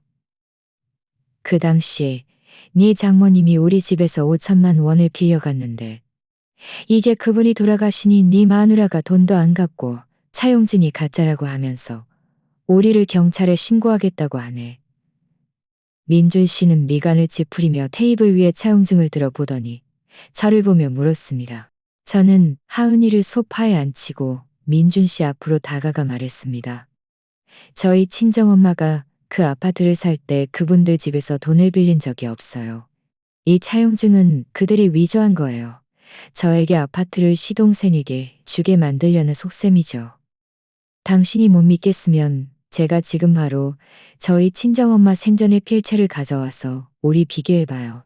민준 씨는 아무 말도 하지 않고 차용증을 들고 한참 동안 이리저리 살펴보았습니다. 그러더니 갑자기 말했습니다. 이 차용증 종이는 작년에 생산된 거야. 10년 전에는 이런 종이가 아예 없었어. 어머니, 시동생, 도대체 이게 무슨 일이에요? 저는 잠시 멈칫했습니다. 민준 씨가 이 점을 발견할 줄은 몰랐습니다. 시어머니와 시동생의 얼굴은 순간 하얗게 질렸고 우물쭈물하며 아무 말도 하지 못했습니다. 어머니, 시동생, 당신들 너무 실망스러워요. 민준 씨는 당신들 너무 실망스러워요. 민준 씨는 차용증을 갈기갈기 찢어 바닥에 던지며 말했습니다. 제일 씨 말이 맞아. 당신들은 아파트를 빼앗으려고 차용증까지 위조하고 시어머니는 들통나자 아예 막무가내로 나가기로 작정했는지 바닥에 주저앉아 울면서 말했습니다. 내가 다 너희 잘 되라고 그런 거지. 네 동생이 곧 결혼하는데 집이 없으면 어떻게 해. 지은이가 아파트가 10채나 있는데 네 동생한테 한 채 주는 게 뭐가 문제야. 너는 지금 남의 편을 들면서 내가 살아서 뭐해. 내가 살아서 뭐해? 제 아내이고 하은이의 엄마예요. 하은이의 엄마예요. 어머니가 정말 시동생을 위한다면 그가 안정적인 직업을 찾도록 도와주고 스스로 노력해서 돈을 벌어 집을 사게 해야지. 항상 어떻게 하면 이득을 볼까 생각하면 안 돼요. 시동생은 일이 들통나자 더 이상 버틸 면목이 없었는지 시어머니를 붙잡고 말했습니다. 어머니, 우리 가요. 여기서 더 이상 참기당하지 말고요. 시어머니는 시동생에게 이끌려 일어서면서도 저를 돌아보며 눈을 흘겼습니다. 그들이 가고 나자 집안은 드디어 조용해졌습니다. 하은이는 제 다리를 붙잡고 작은 목소리로 물었습니다. 엄마, 할머니랑 삼촌이 왜 우리한테 거짓말을 한 거야? 저는 쪼그려 앉아 하은이의 머리를 쓰다듬으며 말했습니다. 그들이 잠시 착각한 거야. 하은아, 무서워하지 마. 엄마가 우리 집을 잘 지켜줄 거야. 민준 씨가 제 옆으로 다가와 한숨을 쉬며 말했습니다. 지은 씨, 미안해. 다 내 잘못이야. 내가 우리 엄마랑 지은이를 잘 돌보지 못해서, 다 내 잘 돌보지 못해서, 이번에는 그가 제 편에 서주었지만, 시어머니가 포기하지 않는 한, 이런 문제들은 계속될 것이라는 것을 알았습니다. 저는 잠시 침묵한 후 말했습니다. 다만 앞으로는 그들이 다시 우리 집에 오지 못하게 해주세요. 저는 하은이가 더 이상 놀라는 것을 원치 않아요. 민준 씨는 고개를 끄덕이며 말했습니다. 알았어. 내가 그들에게 말할게. 참, 그들에게 말할게. 참, 그 차용증은 신경 쓰지 마. 저는 시어머니가 쉽게 포기하지 않고 분명 다른 방법을 모색하여 제 아파트를 빼앗으려 할 것이라는 것을 분명히 알았습니다. 그날부터 저는 더욱 조심했습니다. 은행 금고 열쇠를 더 은밀한 곳에 숨겼을 뿐만 아니라 시어머니가 다시 무슨 수작을 부리는 것을 막기 위해 거실에 CCTV도 설치했습니다. 아니나 다를까 며칠 지나지 않아 저는 이웃에게서 시어머니가 아파트 단지에서 저를 불효하고 재산을 가로채고 시동생을 돕지 않는다고 떠벌리고 다닌다는 소식을 들었습니다. 심지어 저희 친정엄마가 과거에 그들 집에서 돈을 빌려갔는데 갚지 않았다고까지 말이죠. 많은 이웃들이 진실을 모른 채 저를 이상한 눈으로 보기 시작했고 심지어는 뒤에서 저를 수군거리기도 했습니다. 저는 이 사실을 알고 마음이 너무 서러웠지만 시어머니와 말다툼하고 싶지 않아 못 들은 척할 수밖에 없었습니다. 민준 씨는 이 사실을 알고 화가 나서 오히려 시어머니를 찾아가 따졌지만 저는 제가 너무 강경하게 나가는 것인지 아니면 시동생에게 약간의 돈이라도 양보해서 계약금 마련에 보태게 하면 시어머니가 더 이상 소란 피우지 않을까 하고 고민하기 시작했습니다. 제가 망설이고 있을 때 친정엄마의 변호사님께서 전화하셨습니다. 변호사님은 시어머니가 최근 부동산 명의 이전 절차에 대해 계속 알아보고 있으며 중개업자를 찾아가 집주인 본인이 없어도 명의 이전을 할 수 있는지 물어봤다는 것을 알려주셨습니다. 저는 이 말을 듣자마자 급히 변호사님께 어떻게 해야 하는지 여쭤보았습니다.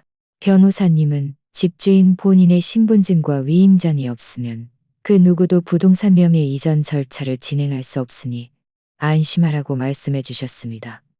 동시에 시어머니가 계속 저를 괴롭히거나 소문을 퍼뜨리면 증거를 수집하여 법원에 고소하고 사과와 손해배상 그리고 명예회복을 요구할 수 있다고 조언해 주셨습니다. 전화를 끊고 나니 마음이 훨씬 편안해졌고 양보하려 주셨습니다. 양보하려던 마음도 사라졌습니다. 오직 법의 무기로 저 자신을 지켜야만 그분이 완전히 단념할 것이라고 생각했습니다. 저는 시어머니가 다시 소문을 퍼뜨리거나 무슨 수작을 부리면 바로 법원에 고소하고 더 이상 그분에게 어떤 기회도 주지 않기로 결심했습니다. 하지만 시어머니가 훨씬 더 지나친 행동을 할 줄은 꿈에도 몰랐습니다. 심지어 하은이에게까지 상처를 입혔습니다. 그날 오후 제가 유치원에 하은이를 데리러 갔습니다. 문 앞에 도착했을 때 하은이가 선생님 뒤에 숨어 눈이 빨개져 있는 것을 보았습니다. 옆에는 몇몇 친구들이 하은이를 둘러싸고 네 엄마는 나쁜 사람이야. 네 엄마는 돈도 안 갚아. 라고 중얼거리고 있었습니다. 제 심장이 쿵 내려앉았습니다. 저는 급히 달려가 하은이를 안고 선생님께 무슨 일이냐고 물었습니다. 선생님은 한숨을 쉬며 말씀하셨습니다. 하은이 어머님, 어떤 아주머니께서 시어머님이세요. 문 앞에서 다른 학부모님이 재산을 가로채고 그분 집에서 돈을 빌려갔는데 갚지 않는다고 말씀하셨어요. 저는 하은이를 안았고 그 작은 몸이 떨리는 것을 느꼈습니다. 마음속은 화가 나고 아팠습니다. 시어머니가 유치원까지 와서 거짓 소문을 퍼뜨리고 하은이가 이런 상처를 받게 하다니 저는 분노를 꾹 참으며 선생님께 감사하다고 말씀드리고 하은이를 안고 집으로 향했습니다. 저는 목소리를 하은이는 제품에 안겨 하은이를 안고 집으로 향했습니다. 질 위에서 하은이는 제품에 안겨 엄마는 나쁜 사람들 아니야. 엄마 나쁜 사람들 아니지? 할머니가 잘못 말한 거야. 할머니가 잠시 착각한 것뿐이니 앞으로는 안 그럴 거야. 하지만 제 마음속으로는 더 이상 참아봤자 저와 하은이만 상처받을 것이라는 것을 분명히 알았습니다. 집에 돌아와 저는 민준 씨에게 이 일을 이야기했습니다. 그는 화가 나서 손에 든 컵을 바닥에 던졌습니다. 우리 엄마가 어떻게 이렇게까지 지나칠 수 있어? 어떻게 유치원까지 가서 하은이를 괴롭혀? 나 지금 당장 어머니 찾아가서 따질 거야. 저는 그를 붙잡고 말했습니다. 가지 마요. 지금 가서 싸워봐야 소용없어요. 오히려 그분을 더 기세등등하게 만들 뿐이에요. 우리는 증거를 수집해서 그분이 앞으로 다시는 거짓 소문을 퍼뜨리지 못하게 해야 해요. 그날부터 저는 정식으로 증거를 수집하기 시작했습니다. 먼저 유치원에 가서 문 앞 CCTV 녹화 영상을 확인했습니다. 영상에는 시어머니가 다른 학부모들에게 저에 대해 험담하는 모습이 선명하게 찍혀 있었습니다. 저는 그 녹화 영상을 USB에 복사해 저장했습니다. 그리고 그날 현장에 있던 학부모 몇 분을 찾아갔습니다. 그중 한 분은 저와 친분이 두터운 분이었는데 저를 위해 증언해주겠다고 자청하셨고 당시 시어머니가 어떻게 거짓 소문을 퍼뜨렸는지 명확히 설명하는 서면, 진술서까지 작성해 주셨습니다. 다른 학부모 몇 분은 서면, 진술서는 작성하지 않았지만 필요하면 법정에 증인으로 출석하겠다고 약속했습니다. 이전에 시어머니가 출석하겠다고 약속했습니다. 이전에 시어머니가 이전의 시험지 조각들도 모두 모아두었습니다. 한 번은 시어머니가 또 전화해서 제가 심술궂고 아파트를 가로채고 시동생에게 주지 않는다고 욕했습니다. 저는 전화 녹음 기능을 켜고 그분의 말을 들으면서도 침착하게 응대했습니다.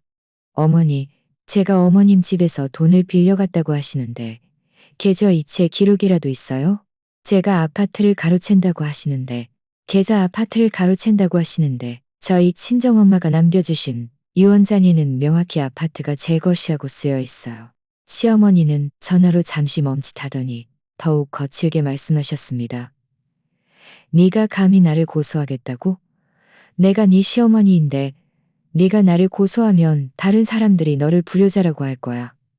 효도는 무조건적인 복종이 아니라 상호 존중이에요. 어머니가 저와 하은이를 존중해 주시면 저도 당연히 효도할 거예요. 하지만 어머니가 지금처럼 우리를 상처 입히시면 저는 법으로 저 자신을 지킬 수밖에 없어요. 민준 씨는 제가 수집한 증거들을 보더니 눈가가 붉어졌습니다. 지은 씨, 미안해. 다 내가 당신과 하은이를 잘 지켜주지 못해서야. 앞으로는 내가 당신과 함께 할게. 우리 법으로 해결하자. 다시는 당신이 상처받게 하지 않을 거야. 저는 고개를 끄덕였습니다. 마음속에 약간의 위안이 찾아왔습니다. 이제 민준 씨가 드디어 제 편에 서준 것입니다. 그의 지지가 있으니 저는 더욱 힘이 났습니다. 며칠 후 저는 아파트 단지 관리 사무소에 가서 시어머니가 이전에 아파트 단지에서 소문을 퍼뜨렸을 때의 CCTV 영상을 확인했습니다. 그리고 몇몇 이웃들을 찾아가 증언을 부탁했습니다. 그들 모두 시어머니가 아파트 단지에서 저에 대해 험담하는 것을 자주 들었다고 증언해주겠다고 했습니다. 저는 이 증거들을 모두 정리하여 몇 가지 범주로 나누었습니다. 유언장과 아파트 등기 서류는 아파트가 제 합법적인 유산이라는 것을 증명하고, 시어머니가 위조한 차용증 조각들은 그분이 증거를 위조했다는 것을 증명하며, CCTV 녹화, 영상과 녹음 파일들은 그분의 거짓 소문 유포, 증거들을 모두 정리한 후 저는 친정엄마의 변호사님을 찾아가 모든 증거를 보여드렸습니다. 변호사님은 이 증거들이 충분하다고 말씀하시며, 만약 시어머니가 계속 저를 괴롭히거나 거짓 소문을 퍼뜨리면 바로 법원에 고소하여 사고와 손해배상 그리고 명예회복을 요구할 수 있다고 하셨습니다. 특히 그분이 하은이에게 상처를 입힌 행위에 대해서는 법원이 분명히 저의 편을 들어줄 것이라고 말씀하셨습니다. 저는 변호사님께 제가 그분을 고소하면 우리 집안의 명성에 영향을 미치지 않을까. 그분이 먼저 저의 권리를 침해했으니 제가 그분을 고소하는 것은 제 정당한 권리를 지키는 것이라고요. 게다가 그분이 법적인 제재를 받아야만 앞으로 다시는 저를 괴롭히지 않을 것이라고 하셨습니다. 법률사무소에서 돌아오니 마음이 든든해졌습니다. 저는 시어머니에게 마지막 한 번의 기회를 주기로 결심했습니다. 만약 그분이 여전히 뉘우치지 않는다면 저는 바로 고소할 작정이었습니다. 저는 민준 씨에게 시어머니께 전화해서 저희 집에 한번 오시라고 중요한 이야기가 있다고 말씀드리라고 했습니다. 민준 씨는 약간 망설였습니다. 어머니가 오셔서 또 소란 피우면 어떡해? 저는 말했습니다. 괜찮아요. 집에 CCTV가 있으니 그분이 소란 피우면 녹화해서 증거로 사용하면 돼요. 시어머니가 오셨습니다. 들어오시자마자 고압적인 태도를 취하셨습니다. 너희들이 나를 왜 부른 거야? 혹시 마음을 바꾼 거니? 내 작은 아들한테 아파트를 주기로 한 거야? 저는 정리해둔 증거들을 테이블 위에 놓고 침착하게 말했습니다. 이것들은 어머님이 이전에 위조하신 차용증 조각들이고, 어머님이 유치원과 아파트 단지에서 거짓 소문을 퍼뜨리신 CCTV 녹화 영상과 녹음 파일들이에요. 그리고 증인들의 진술서도 있고요. 어머님이 계속 거짓 소문을 퍼뜨리거나 저와 하은이를 괴롭히시면 저는 이 증거들을 가드리거나 저와 하은이를 괴롭히시면 저는 이 증거들을 가지고 법원에 고소할 수밖에 없어요. 네가 감히 굴색이 변했지만 여전히 입으로는 강하게 말굴색이 변했지만 저는 그분의 눈을 똑바로 바라보며 한마디 한마디 또렷하게 말했습니다. 저는 이미 변호사님과 상담했어요. 이 증거들은 충분하고 법원이 저의 편을 들어줄 거예요. 그때가 되면 어머님은 사과와 손해배상뿐만 아니라 정신적 피해보상까지 해야 할 거예요. 어쩌면 시동생 지훈이의 직업과 결혼에도 영향을 미칠 수도 있고요. 잘 생각해 보셨어요? 만약 시어머니가 고소당해서 직장에서 알게 되면 분명 좋지 않은 시선으로 볼 것이고, 게다가 시동생 여자친구 집에서는 원래 시동생이 집에 없는 것에 대해 약간 불만이 있었는데, 만약 시어머니가 이런 일들을 저질렀다는 것을 알게 되면 결혼을 허락하지 않을 수도 있었습니다. 어머니, 더 이상 소란 피우지 마세요. 시어머니도 분명 이런 것들을 생각했는지 얼굴이 순간 하얗게 질렸고 소파에 앉아 한참 동안 아무 말도 한참 동안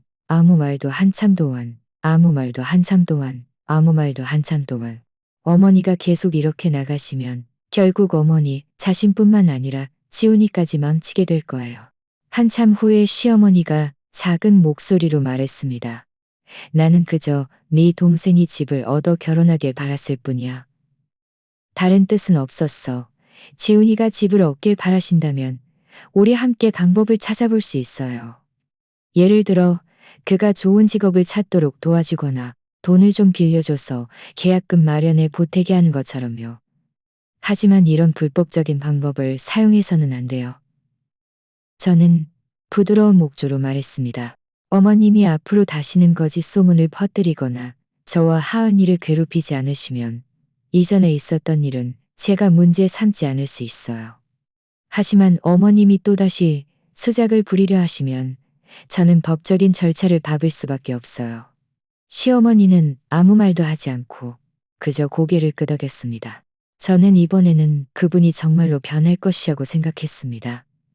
하지만 며칠 지나지 않아 그분이 또다시 집안 친척들을 소집하여 가족 회의를 열겠다고 말씀하시며 친척들이 와서 제가 불효자인지 아닌지 판단해달라고 할 줄은 꿈에도 몰랐습니다. 민준 씨는 이 사실을 알고 화가 나서 어쩔 줄 몰라 했습니다. 우리 엄마는 어떻게 이렇게 눈치가 없지? 다 그렇게 명확하게 말했는데도 아직도 소란 피우려 해? 저는 침착하게 말했습니다. 괜찮아요. 그분이 친척들에게 판단해달라고 원한다면, 우리도 가서 우리를 판단해달라고 원한다면, 우리도 가서 우리를 변하면, 우리도 가서 우리를 변호하죠. 오히려 친척들이 누가 억지를 부리는지 명확히 알게 될 거예요. 우리 증거들을 가져가서 모두가 진실을 분명히 가져가서 모두가 진실을 분명히 보게요. 저는 모든 증거를 가방에 넣고 유언장과 아파트 등기 서류들을 몇 부 복사해서 친척들에게 보여줄 준비를 했습니다. 저는 이번 가족 회의가 저와 시어머니 사이의 마지막 결판이 될 것이라는 것을 알았습니다. 만약 시어머니가 여전히 될 것이라는 것을 알았습니다. 만약 시어머니가 여전히 뉘우치지 않는다면 저는 그분을 고소하고 더 이상 참지 않을 작정이었습니다. 하은이는 고개를 끄덕이며 저를 작정이었습니다. 하은아, 오늘 하은이를 안고 말했습니다. 하은아, 엄마 믿어요. 하은이의 단호한 눈빛을 보니 제 마음이 더욱 든든해졌습니다. 하은이를 위해, 그리고 제 유산을 위해 저는 더 용감해져야만 했습니다. 더 이상 물러설 수 없었습니다. 우리가 친척 집에 도착했을 때 거실에는 이미 많은 사람들이 앉아 있었습니다. 영호 외삼촌, 순자 이모, 성호 큰아버지 등 어른들이 모두 계셨고 몇몇 동갑내기 사촌들도 있었습니다. 시어머니는 가장 가운데 의자에 앉아 손수건을 들고 눈이 빨개져 있었는데 미리 준비를 한 듯 보였습니다. 우리가 들어오는 것을 보시더니 시어머니는 급히 일어나 옆에 앉아 계시던 성호 큰아버지의 팔을 잡고 말했습니다. 형님, 보세요. 지은이랑 제 아들이 왔어요. 오늘 형님들이 저의 시시비비를 가려주셔야 해요. 제가 이대로는 못 살겠어요. 저는 하은이를 안고 친척들에게 인사를 했습니다. 하은이는 약간 무서워하는지 제 목을 꼭 안고 제 품에 얼굴을 묻었습니다. 민준 씨는 제 옆에서 안색이 좋지 않았는데 민준 씨는 제 옆에서 안색이 우리가 막 자리에 앉자마자 시어머니는 울기 시작했습니다. 여러분, 제 친척 여러분, 제가 이 평생 얼마나 힘들게 살았는지 아실 거예요. 두 아들을 키우느라 고생만 하고 한 번도 편하게 살아본 적이 없어요.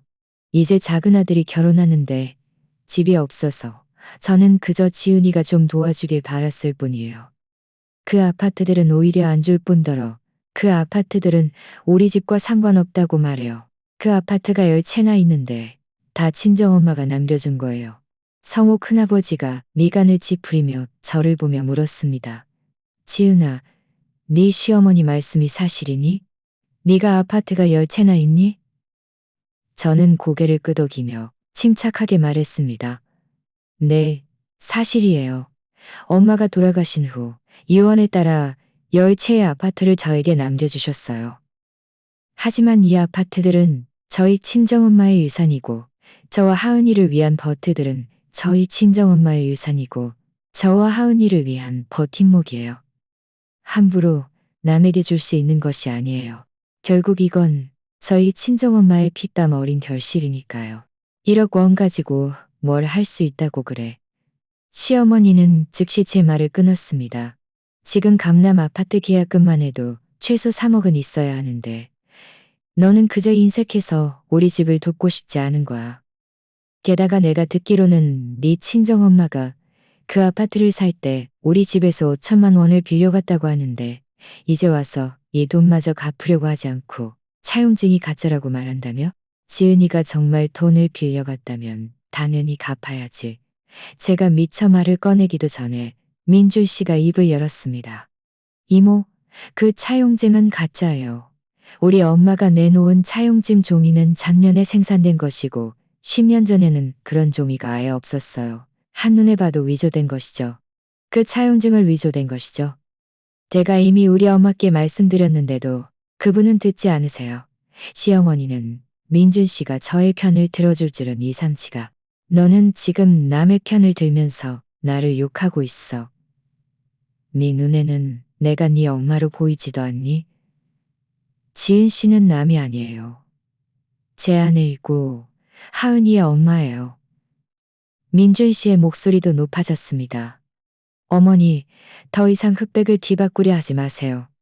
이전에 어머니가 지은 씨 아파트 열쇠를 몰래 복사해서 아파트를 새 놓으려 하고 집을 엉망진창으로 만들고 지은 씨 친정엄마가 남겨주신 장식품까지 깨뜨린 일들은, 게다가 하은이 유치원까지 가서 거짓 소문을 퍼뜨려 하은이가 친구들한테 괴롭힘을 당하게 했는데 어머니는 양심의 가책을 느끼지 않으세요? 친척들은 이 말을 듣고 모두 웅성거렸습니다. 영호 외삼촌이 미간을 찌푸리며 말했습니다. 누님, 어떻게 유치원까지 가서 거짓 소문을 퍼뜨릴 수 있어요? 아이가 아직 어린데 마음의 상처라도 받으면 어떡해요. 그리고 열쇠 복사해서 아파트를 새 놓으려 한 일도요. 그 아파트는 지은이 것인데 그 아이동이 없이 그렇게 하는 건 분명 잘못된 행동이에요. 시어머니는 영호 외삼촌까지 저의 편을 들어주자 더욱 심하게 우셨습니다. 내가 다 이 집안 잘 되라고 한 것뿐인데 내 작은 아들이 결혼할 집이 없는데 내가 어떻게 초조하지 않을 수 있어? 지은이가 이렇게 많은 아파트가 있는데 좀 도와주는 게 뭐가 문제야? 당신들은 지금 다 이 아이 편을 드는 거야? 내가 늙어서 만만하다고 생각하는 거야? 바로 이때 시동생과 그의 여자친구 수아 씨도 도착했습니다. 수아 씨는 들어오자마자 시어머니가 오는 것을 듣고 급히 물었습니다. 어머니, 무슨 일이에요? 혹시 지은이 형님이 또 괴롭혔어요? 시어머니는 수아 씨의 손을 붙잡고 말했습니다. 그래. 내가 그 아이한테 너한테 결혼 선물로 아파트 한 채 달라고 했더니 안 줄 뿐만 아니라 네 형까지 나랑 싸우게 만들었어. 이제 친척들까지 다 이 아이 편을 드니 내 마음이 너무 아파. 수아 씨는 미간을 찌푸렸지만 아무 말도 하지 않았습니다. 저는 그녀가 시어머니의 말에 약간 의심을 품고 있다는 것을 알았습니다. 저는 그녀가 시어머니의 말에 약간 의심을 품고 있다는 것을 알았습니다. 결국 이전에 시동생이 큰형생이 그녀의 시동생이 저는 하은이를 안고 계속 아무 말도 하지 않고 그저 시어머니의 연극을 지켜보았습니다. 저는 지금 증거를 내놓을 때가 아니라는 것을 알았습니다. 그분이 모든 거짓말을 다 하고 나면 제가 증거를 내놓아야 그분이 완전히 할 말을 잃게 될 테니까요. 아니나 다를까 시어머니는 수아 씨가 오자마자 또다시 없는 이야기를 지으자니까요. 아니나 다를까 시어머니는 수아 씨가 오자마자 또다시 없는 이야기를, 게다가 내가 듣기로는 지은이가 그 아파트들을 전부 자기 지은이다. 어머니, 더 이상 거짓 소문을 퍼뜨리지 마세요. 저는 드디어 참지 못하고 입을 열었습니다. 제가 언제 아파트를 다른 사람 명의로 이전하겠다고 말했어요. 어머님이 계속 그렇게 허튼 소리를 하시면 저는 증거를 내놓아서 모두가 어머님이 도대체 얼마나 많은 지나친 행동을 하셨는지 보게 할 수밖에 없어요. 시어머니는 잠시 멈칫하더니 여전히 강하게 말했습니다. 네가 무슨 증거가 있다고 그래? 저는 가방에서 USB를 꺼내 말했습니다. 이 안에는 어머님이 유치원에서 거짓 소문을 퍼뜨리신 CCTV 녹화 영상이 있고 어머님이 아파트 단지에서 소문을 퍼뜨리신 CCTV 녹화 영상도 있어요. 그리고 어머님이 저에게 전화해서 욕하고 협박하신 녹음 파일도 있고요. 게다가 저는 몇몇 이웃들과 유치원 학부모들의 진술서도 가지고 있어요. 모두 어머님이 거짓말을 하셨다는 것을 증명할 수 있어요. 그리고 저희 친정엄마의 이원장과 아파트 등기 서류도 있어요. 친척들은 이 말을 듣고 모두 둘러앉아 말했습니다. 지은아, 어서 녹화 영상을 틀어봐. 정말 그런 일이 있었다면 누님이 분명히 잘못한 거야. 시어머니는 제가 정말로 증거를 가지고 있자 얼굴이 순간 하얗게 질렸고 급히 막아서며 말했습니다. 틀지 말아서며 말했습니다. 틀지 마, 틀지 마, 틀지 마, 틀지 마, 틀지 마. 다 가짜야. 지은이가 위조한 거라고. 위조된 것인지 아닌지는 틀어보면 모두가 알 수 있을 거예요. 어머님이 잘못한 게 없다면 모두가 당연히 어머님 편에 설 거예요. 하지만 어머님이 잘못하셨다면 저와 하은이에게 사과하고 앞으로는 다시는 아파트 이야기를 꺼내지 마세요. 민준 씨도 말했습니다. 어머니, 지은 씨가 녹화 영상을 틀게 하세요. 정말 오해가 있다면 명확히 풀면 되고요. 만약 어머니가 정말 잘못하셨다면 지은 씨와 하은이에게 사과하세요. 더 이상 친척들 보기에 웃음거리가 되지 말고요. 시어머니의 손은 계속 떨렸고 막으려 했지만 감히 막을 수 없었습니다. 영우 외삼촌이 말했습니다. 누님, 지은이가 증거가 있다는데 일단 틀어봐요. 우리는 다 한 가족인데 무슨 일 있으면 명확히 이야기하고 숨기지 마요. 저는 가져온 태블릿 PC를 켜고 USB를 연결한 후 유치원 문 앞 CCTV 녹화 영상을 찾아 재생했습니다. 영상에는 시어머니가 몇몇 학부모들에게 제가 재산을 가로채고 빚을 갚지 않는다고 말하는 모습이 선명하게 찍혀 있었고 목소리도 아주 또렷하게 들렸습니다. 누님, 어떻게 지은이한테 그렇게 말할 수 있어요? 그 아이는 친정엄마를 잃고 마음이 힘든데 누님은 이렇게 거짓 소문을 퍼뜨려 아이까지 상처받게 하다니 너무 지나쳤어요. 시어머니의 얼굴은 새빨개졌고 나는 그저 잠시 착각해서 아무렇게나 말한 거야. 녹화될 줄은 몰랐어라고 말했습니다. 아무렇게나 말한 거야. 저는 다시 아파트 단지 CCTV 녹화 영상을 틀었습니다. 어머님이 저에게 전화해서 욕하고 내가 죽으면 아파트가 다 우리 집 거야 라고 말씀하신 것도 아무렇게나 말한 거예요. 녹화 영상과 녹음 파일이 재생되자 친척들의 얼굴은 점점 더 굳어졌습니다. 성우 큰아버지가 말했습니다. 누님, 너무 지나쳤어요. 지은이가 그 엄마의 아파트를 상속받는 것은 하늘이 정한 당연한 일인데 어떻게 그렇게 그 아이를 몰아붙일 수 있어요? 시어머니는 의자에 앉아 고개를 점점 더 숙였고 더 이상 아무 말도 하지 못했습니다. 시동생도 약간 민망한 듯 시어머니를 붙잡고 말했습니다. 어머니, 우리 더 이상 소란 피우지 말아요. 저희가 잘못했어요. 지은이 형님께 사과해요. 수호 씨도 말했습니다. 어머니, 아파트 이야기는 더 이상 꺼내지 말아요. 저와 지은이는 스스로 노력해서 돈을 벌어 집을 살 거예요. 지은이, 형님과 하은이를 더 이상 힘들게 하지 말아요. 시어머니는 고개를 들어 저를 바라보았고 그의 눈에는 죄책감이 가득했지만 여전히 민망한 듯 사과를 입 밖으로 내지 못했습니다. 저는 그분이 평생 체면을 중시하는 분이라는 것을 알았기에 사람들 앞에서 사과하는 것이 분명 어려울 것이라고 생각했습니다. 저는 한숨을 쉬며 말했습니다. 어머니, 제가 꼭 어머님의 사과를 받아야 하는 것은 아니에요. 저는 그저 어머님이 아파트가 저희 친정엄마이에요. 어머님이 정말 시동생을 위한다면 그가 안정적인 직업을 찾도록 도와주고 그가 스스로 노력하게 해야지 항상 남의 이득을 탐내려고 하면 안 돼요. 앞으로 우리 여전히 한 가족으로 잘 지내요. 다시는 아파트 때문에 싸우지 말자. 응? 친척들은 제가 이렇게 말하는 것을 보고 모두 제가 현명하다고 칭찬했습니다. 여모 외삼촌이 말했습니다. 한 가족은 서로 잘 지내야지. 돈 때문에 서로 잘 지내야지. 시어머니는 고개를 끄덕이며 작은 목소리로 말했습니다. 지은아, 미안해. 이전에는 내가 잘못했어. 너를 몰아붙이지 말았어야 했고, 하은이에게 상처를 주지 말았어야 했어. 앞으로는 다시는 아파트 이야기를 꺼내지 않을게. 시어머니의 사과를 듣자 제 마음은 드디어 놓였습니다. 제 마음은 드디어 놓여갔습니다. 아파트 때문에 촉발된 이 소동이 드디어 끝나가는 것이었습니다. 친척들은 일이 해결되자 모두 안심하고 다른 화제를 이야기하기자 모두 안심하고 다른 화제를 이야기하기자 민준 씨가 제 옆으로 다가와 작은 목소리로 말했습니다. 지은 씨, 고마워. 오늘 당신이 없었다면 정말 어떻게 됐을지 모르겠어. 저는 웃으며 말했습니다. 우리는 부부인데 당연히 서로 지지해야죠.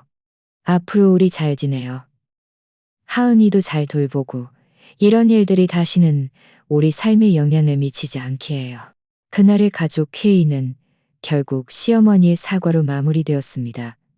저는 시어머니가 말로는 사과했지만 마음속으로는 완전히 받아들이기까지는 시간이 좀 걸릴 것이라는 것을 알았습니다. 하지만 괜찮습니다. 그분이 더 이상 아파트 이야기를 꺼내지 않고 저와 하은이에게 상처를 주지 않는다면 저는 그분에게 시간을 주어 저희 사이의 관계를 천천히 회복하고 싶습니다. 집으로 돌아가는 길에 하은이는 차 안에서 즐겁게 말했습니다. 엄마, 할머니가 엄마한테 사과했어. 앞으로 할머니가 우리를 괴롭히지 않을 거야.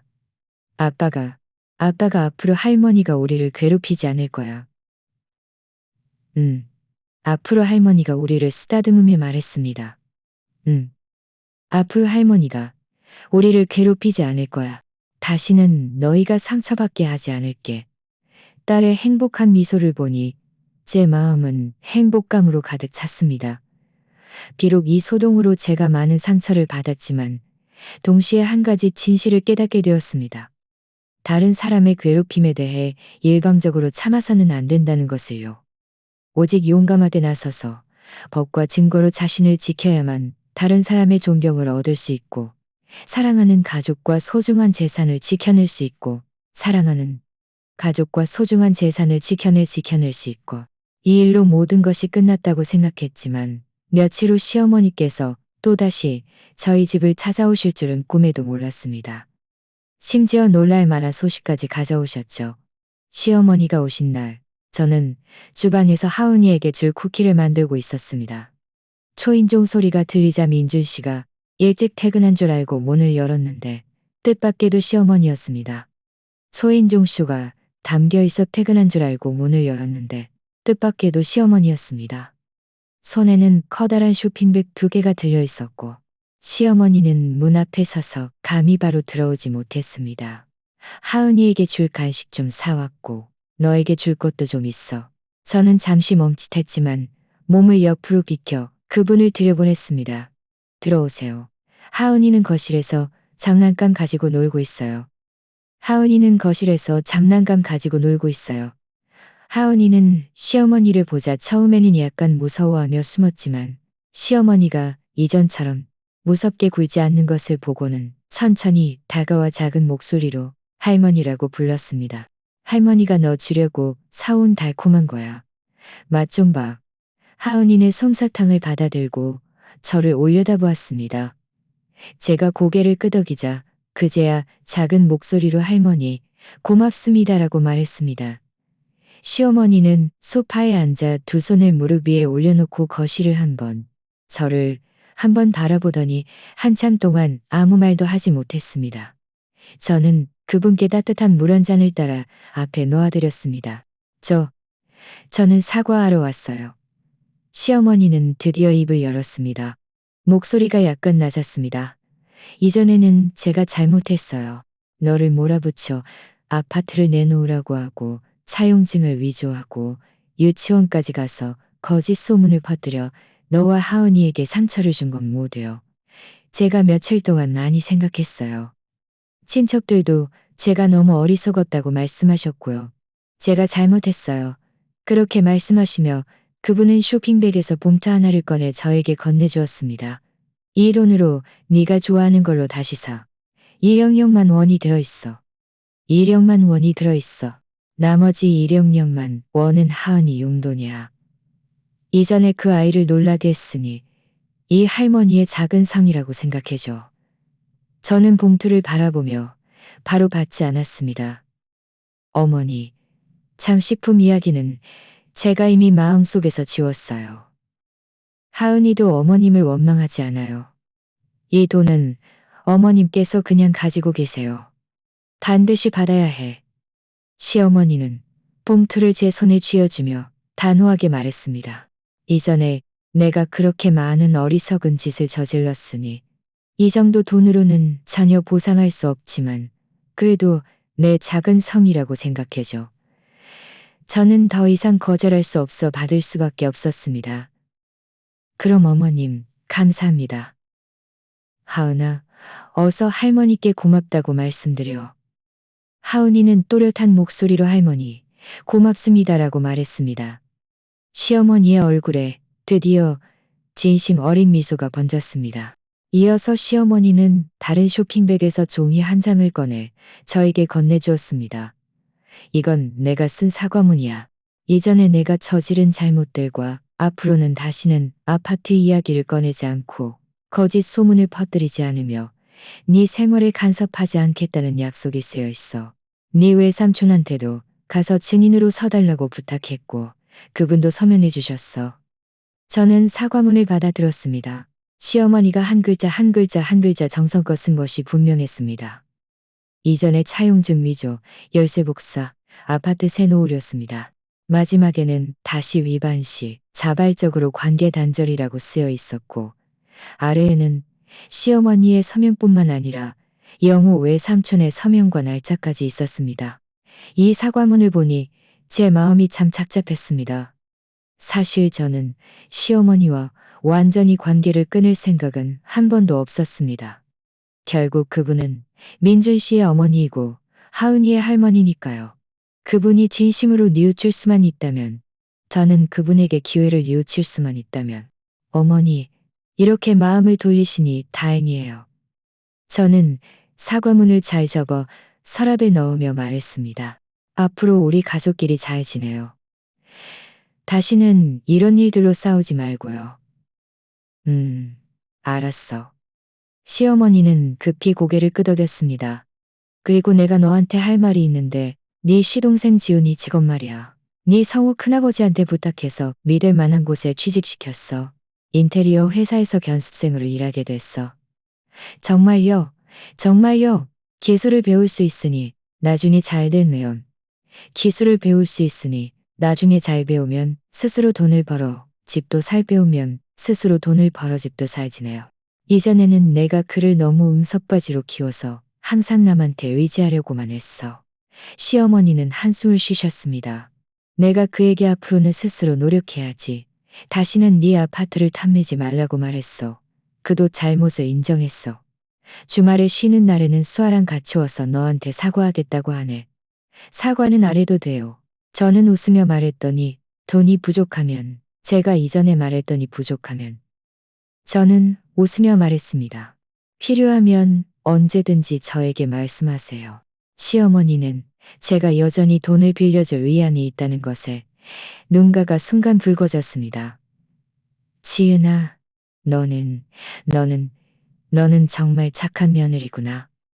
이전에 내가 그렇게 너한테 못되게 굴었는데도 너는 여전히 우리를 도와주려 하다니. 내가 너한테 어떻게 감사해야 할지 모르겠어. 내가 너한테 어떻게 감사해야 할지 모르겠어. 우리는 한 가족인데 서로 돕는 게 당연하죠. 다는 그분을 바라보며 말했습니다. 다만 앞으로는 무슨 일이 생기든 우리 서로 잘 이야기해요. 시어머니는 힘껏 고개를 끄덕였습니다. 앞으로는 무슨 일이 생기면 다 너랑 상의할 거야. 다시는 내 멋대로 행동하지 않을게. 그날 점심에 시어머니는 돌아가지 않고 오히려 자청해서 저의 요리를 도와주셨습니다. 그분은 하은이가 가장 좋아하는 계란말이를 해주셨는데 맛있게 좋았습니다.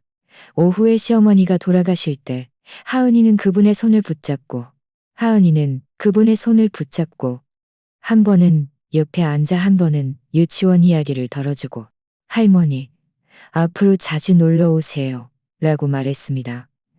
시어머니는 웃으며 약속하셨습니다. 할머니 시간 될 때마다 와서 맛있는 거 사줄게.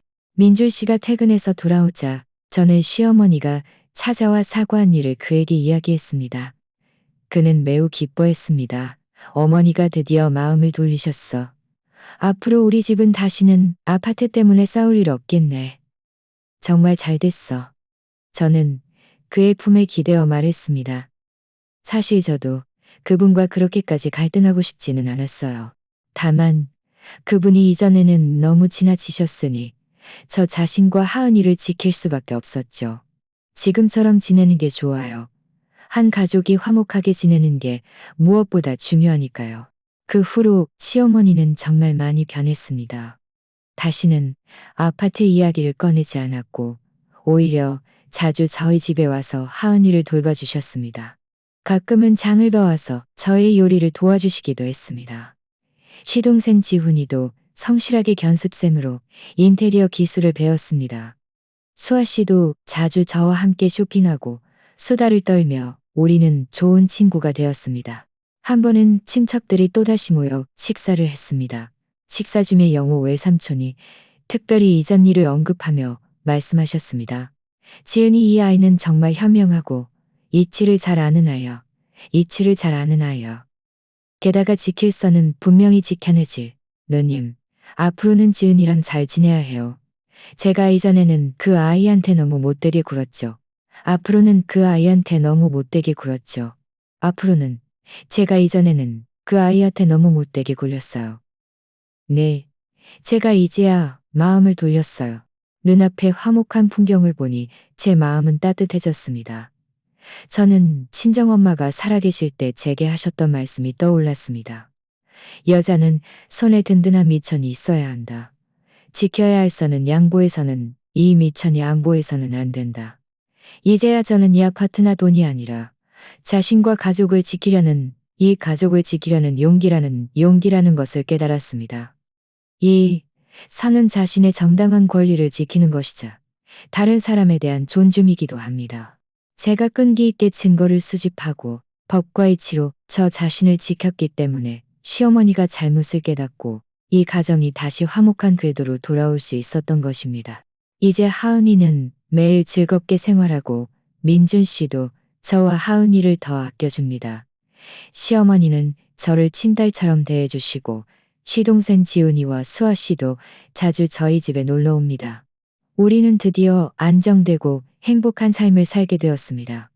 가끔 저는 친정엄마의 유언장을 꺼내봅니다. 그 글씨 속에서 마치 엄마의 웃는 얼굴이 보이는 것 같습니다. 저는 엄마가 분명 저를 자랑스러워할 것이라는 것을 압니다.